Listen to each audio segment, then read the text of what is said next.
láti bí báyìí láti bẹ̀ lọ báyìí.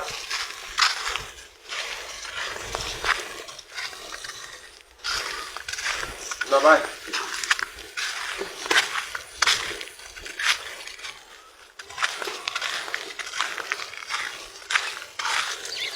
Gbogbo bí báyìí àti bí báyìí.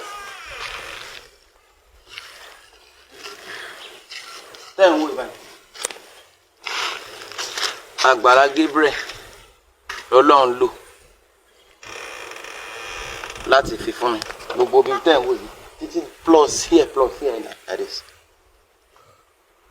A sì ti kówó ilé mi fún mi. Àlàáfíà ni mo sìn wá. Kò sí problem kankan. There was a time wọ́n kọjá ní was it not last week?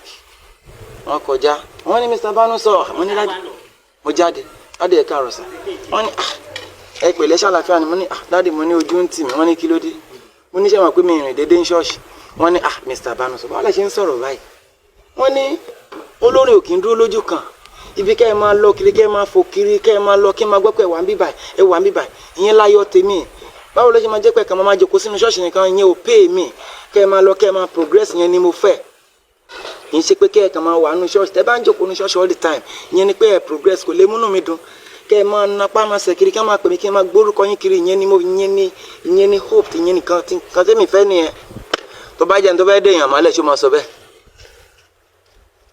Tó bá jẹ́ ní tó bá dé èèyàn mọ́lẹ̀ sójú pé I want to dé lágbájá mọ́lẹ̀ ṣó máa rí bẹ́ẹ̀.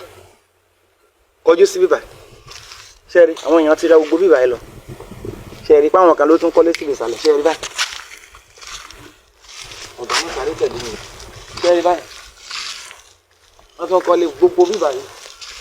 Even kan funny enough ibi báyìí. Ibi tẹ́ ń wò ló ń bẹ̀ yẹn. Ibi tẹ́ ń wò ọ̀fẹ́ wọ́n tún fi dáṣà àwọn èèyàn gbogbo bíbà. Wọ́n tún fáwọn èèyàn lọ́fẹ̀ẹ́ ni. Ibi belongs to me látọwọ́ Àgbàlá Gabriel. Mo sì ti gbà wọlé mi àlàáfíà ni mo sì wà mí ní problem kankan. Ẹ wá ń bọ ọmọ ọlọ́mọ lórúkọ jẹ́ ẹ ń bà lórúkọ jẹ́ kéèsì Muyideen lọ́tọ̀ ogun ló ń jà Muyideen tẹ́ ẹ bá mọ̀ ogun tó lágbára ló ń jà Muyideen Ọlọ́run á bá ṣẹ́gun. Ẹ kàn ń bà lórúkọ jẹ́ gbogbo nǹkan tí thank God ọmọ ọlọ́mọ kò kúkú dá yín lóhùn. Before all these things started gbogbo ariwo tẹ́yìn pa gbogbo awuyewuye tó ń lọ ní online kó tó di pé ó bẹ̀rẹ̀ follow Baba Jí bóyá 850 something nísìn torí pé ẹ pariwo ẹ ó mà ti lé ní 1 million and I'm telling you Ọlọ́run á fún yín lórí ọ̀fẹ́ kẹ́ ẹ tó bọ̀ wọn pariwo yẹn sí so that between now and next month followers wọn láti wọ 2 million ẹ̀yin ẹ̀ka máa padà sẹ́yìn tí yín kòkú jọ mí lójú ṣe mọ̀ pé tí babaláwo bá fẹ́ tó bá fẹ́ tú ẹnìkan sílẹ̀ bóyá ẹni tí àwọn ayé ti dè ayé ò ní dè mí àtẹ̀yìn tí babaláwo bá fẹ́ tú ẹnìkan tán ti dè tó bá fẹ́ tú sílẹ̀ tó bá ti wá gbàdúrà sí tó ti ṣàwọn kan tó ń ṣe yẹn ó lè wọlé agbára láti béèrè ìgbésẹ̀ tóun ó gbé tó bá ti wá wọlé agbára àwọn yèèyé ò wọ́n wá yọ sí lágbájá olúwo iṣẹ́ yìí ó gbúdọ̀ dáwọ́lé o ẹ̀rù bàbá babaláwo lè torí ẹ̀ kó mọ̀ dáwọ́lé sẹ́yìn torí pé àwọn ìyá wọn fẹ́ kí ẹni ẹ̀ kó di títú sílẹ̀ àmọ́ ṣe rí arákùnrin yìí àtàwọn táyé ti dé o àtàwọn tó ń fọwọ́ ara wọn fà á o gbogbo wọn pátápátá lọ́lọ́run ń lò Ọlọ́run ń lo Adémọ́lá fún láti tú sílẹ̀ bọ̀ torí pé ẹ̀yin ò lágbára láti jábọ́ tí ẹ̀sìn lè rí i jábọ́ ẹ wá mọ ọ̀nà ẹ lágbára láti mú ẹ̀sìn lè rí i mú lórúkọ Jésù ẹ wá máa ń tẹ́ ẹ lè lò ńlẹ̀ fi ń gbìyànjú pé kó lè jábọ́ bọ̀ tó bá jẹ́ pé òun ń ṣe òkùnkùn ni tó bá jẹ́ pé òun ń ṣe òkùnkùn yes ẹ ti rí mú bọ̀ torí pé mo fi ọwọ́ mẹ́wẹ̀ẹ́ wá sọ̀yà pé ìmálẹ̀ báyìí ni bàbá yẹn dáa sọ pé ẹ̀ mú àmúbọ́ọ̀lì lórí àwọn tí Adémọ́lá ń tú sílẹ̀ tí Ọlọ́run ń lo Adémọ́lá láti tú sílẹ̀ àwọn tọ́lọ́run ń lò fún yẹn ẹ̀yin lẹ dè wọ́n so torí pọ́n ti ń di títú sílẹ̀ báyìí lẹ́yìn fi wá ń bínú tí understand gbogbo ẹ̀yin tẹ́ ń jà tẹ́ ń pariwo pé ẹ o igbá o àwo kìnnìkan o tẹ́ ń bi tẹ́ ń sọ pé iṣẹ́ ìrànlọ́wọ́ ìgbédìde lẹ́ni yìí ń ṣe tẹ́ ń bínú ẹ̀yin lẹ dè àwọn yẹn mọ́lẹ̀ bọ̀ torí pé Adémọ́lá ti wá ń tú wọn sílẹ̀ ní ìsìn lẹ́yìn fi wá ń bínú ẹ̀yin náà máa wọnú ìdè kì í ṣèpè ọ̀rọ̀ Bíbélì ni ó ní kí gbogbo àwọn ọ̀tá wa ká ṣe kí ni o ká wọnú ìdè látìgbà tọ́lọ́run ti lò fún mi fàkíà ni mo wà wọ́n ló ń jẹ wọ́n mi mọ̀ oúnjẹ mi mọ̀ oúnjẹ wọn àlàáfíà ni mo sì wà òkè ṣé bó ṣe wà tẹ́lẹ̀ lélẹ̀.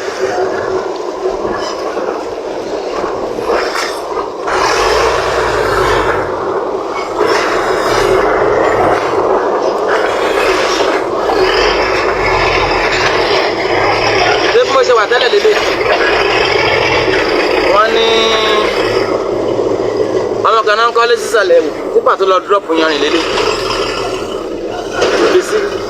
wọ́n ní ológun dúdú sọ pé àwọn ọmọ bàbá Súlè Súwé bèbè wọ́n sọ pé igbá àwo pé wọn kò wẹlé those guys wọ́n máa ń wá sí ìgbà ẹ̀rọ mi ẹ̀ káàárọ̀ wọ́n dẹ̀ máa ń bá mi sọ̀rọ̀ àmọ́ sọ̀rọ̀ dáadáa màá lọ sọ̀rọ̀ wọn màá bá wọn ṣeré wọn in fact àti dọ́kúmẹ̀ntì ilé àti gbogbo ẹ̀ náà ti kó fún wọn ìjà kankan ò ṣẹlẹ̀ everybody is in peace we are enjoying we are feeling fine kò dẹ̀ ní anybody lára rárá so gbogbo ẹ̀yin tẹ́ ń bàjẹ́ Ọlọ́run á bá yín jẹ́ Ọlọ́run ń lo bàbá yín láti gbé àwọn èèyàn dìde ẹ̀yin wá ń gbìyànjú pé kóun jábọ́ ẹ̀yin lẹ máa jábọ́ kì í ṣèpè Ọlọ́run ní pé káwọn ọ̀tá wa jábọ́ ó kàn lè kọ́ mọ́ láì kó máa mẹ́sìn you are an evangelist you need to curse my curse go to Psalm 109 I will curse don't come and preach to me mi ò fẹ́ gbọ́ rárá lọ sínú Bíbélì èpè pọ̀ ní Psalm 109 ó pọ̀ ní Psalm 35 Ọlọ́run ní ká máa bu èpè jó yín ní gbogbo ẹ̀yin olórí burúkú tẹ̀ ń ṣe rádaràdà kiri tẹ̀ ń bọ́ ọmọ ọlọ́mọ jẹ́ tí ò lè sí nǹkan tó ṣe tí ìbáṣepọ̀ Ọlọ́run ló máa yẹn fún mi jágajàga láyé mi orí ọ̀kadà ni ìbá ṣe wà báyìí bẹ́ẹ̀ ni èmi rè ṣé mi wà ókè ṣé bí mo ṣe wà tẹ́lẹ̀ lélẹ̀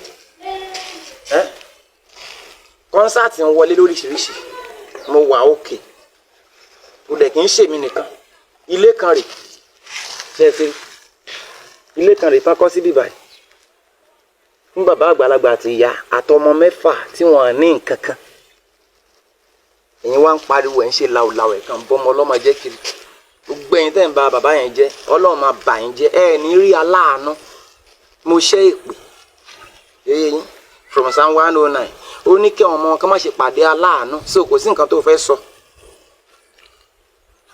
Bàbá ológun dúdú àbí kí lorúkọ ẹ̀ bàbá ṣé ológun dúdú nǹkan ń sọ̀rọ̀ dáadáa bàbá àgbàlagbà ní ẹ stop gbogbo nonsense tẹ́ ń ṣe yẹn gbogbo ẹ̀yin tẹ́ ń fa Adémọ́lá tẹ́ fi ń build followers tẹ́ fi ń ṣe gbá tẹ́ fi ń ṣàwò tẹ́ bá build followers látara pé tẹ́ báyàn jẹ́ Ọlọ́run á já yín bọ́ tẹ́ bá fi owó ìbàjẹ́ yẹn bóyá ẹ báyàn jẹ́ ń sìn ẹ wá fi make followers ẹ wá pawó gbogbo ohun tẹ́ ẹ bá fowó yẹn ṣe yóò padà bàjẹ́ náà ní máa yín lórí torí pé ẹ fi báyàn jẹ́ láti fi lówó lọ́wọ́ ni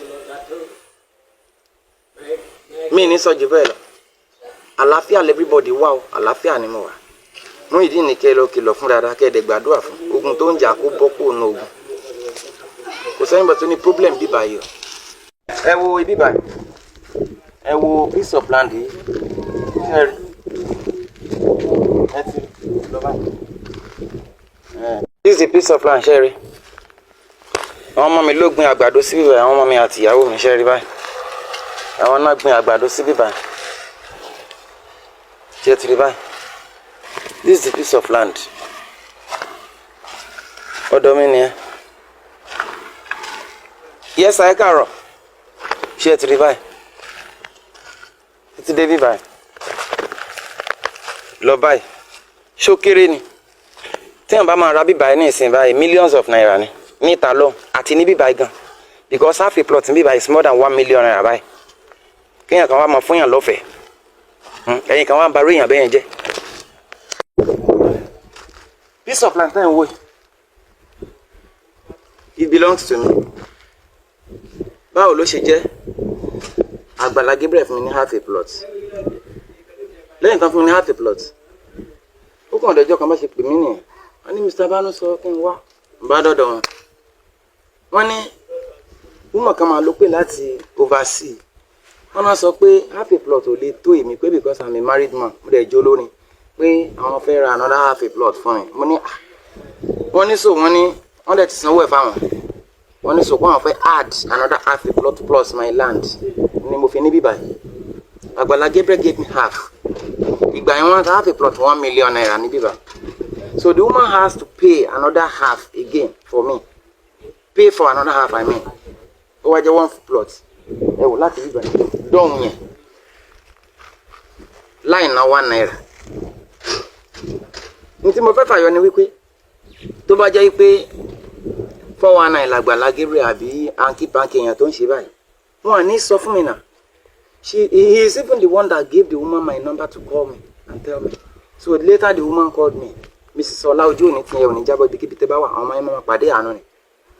Kí ló dé t'Agbala Gabriel ò dé mọ́ra kó sọ pé mọ́mí ẹ má wọlé màá sọ fún Mr. Banu sọ. Ó dẹ̀ ti bẹ̀ gbé síbẹ̀. Ṣé bá pé Agbala Gabriel wọ́n dẹ̀ sanwó fún. Èmi ò ní woman yẹn ò ready àwọn gan náà sọ pé ẹ ti pé Mr. Banu sọ pé ẹ sọ. Kí ló dé tí mọ́mí ẹ má wọlé màá sọ fún Mr. Banu ṣẹ́gun ẹ má wọlé kó dẹ̀ tán. The woman doesn't even worry. Ó kàn ṣe tiẹ̀ ni. Ẹ wo ni irú èèyàn bẹ́yẹn lè ń pariwo. Àwọn kan sọ pé kí ló dé tí ó ń kọ́lé sínú chọ́ọ̀chì ẹjọ́ sí chọ́ọ̀chì lélẹ̀ ilé tó lọ báyìí ni. Ìgbà tán lè fẹ́ bẹ̀rẹ̀ project mi bíbà. Wọ́n ní Mr. Banu sọ ṣé inú estate mi lè fẹ́ ilé sí àbí ká lọ ra lẹ̀ fún yín níta. Ṣé ń gbọ́ wọ́n béèrè lọ́wọ́ mi.